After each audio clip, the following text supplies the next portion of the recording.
On the surface, Russia's GDP numbers look resilient, but beneath the hood, the engine is melting. The Russian economy has transitioned into a war production trap. While factories are humming, they are producing tanks and shells that are immediately destroyed on the battlefield. This is consumption, not investment. It adds zero long-term value to the civilian economy. Meanwhile, the slow degradation is accelerating. The inflow of hard foreign currency has been strangled to a trickle as energy pivots move west to east, where buyers like India and China demand massive friendship discounts. With the central bank burning through reserves to prop up the ruble and inflation eating into the savings of the middle class, the Russian elite, the oligarchs and technocrats, are watching their global influence and domestic wealth evaporate. They are no longer part of a global superpower. They are managers of a giant, crumbling armory. To keep a lid on this economic frustration, the Kremlin has turned to digital strangulation. We are witnessing a systematic VPN moratorium and frequent, unexplained internet cuts. Basic communication services that were once the lifeline of the Russian business elite and the urban youth are being throttled or replaced by clunky, state-controlled clones. This isn't just about stopping memes, it's about total information isolation.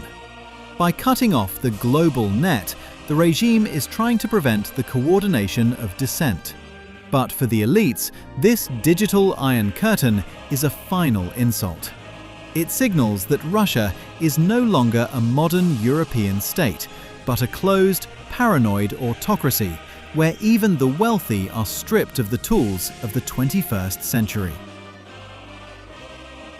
While Putin looks west, his limitless partner is looking north. In the Russian Far East, a silent colonization is underway. Demographic shifts and Chinese investment are slowly turning vast Siberian territories into economic appendages of Beijing. This is not without historical weight. China has never forgotten what it calls the unequal treaties of the 19th century. They hold a deep, multi-generational grudge over territories like Outer Manchuria, often referred to in this context as Upper Mongolia or the Primorsky Krai. For the Russian security elites, the Siloviki, this is the ultimate nightmare. While they bleed out in Ukraine, they are losing the back half of their country to a neighbor that views those lands as stolen property. History in Russia doesn't repeat, but it certainly rhymes. In 1917, a long, grinding war, a collapsing economy, and a detached elite led to the toppling of the Tsar.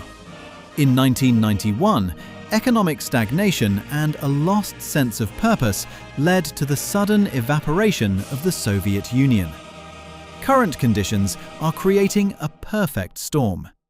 The elites are losing money, the military is losing men, and the nation is losing its sovereignty to China. Historically, when the Russian elite realizes the leader is no longer a guarantor of their wealth and security, but a threat to it, they move. The toppling doesn't usually come from the streets, it comes from the hallways of power.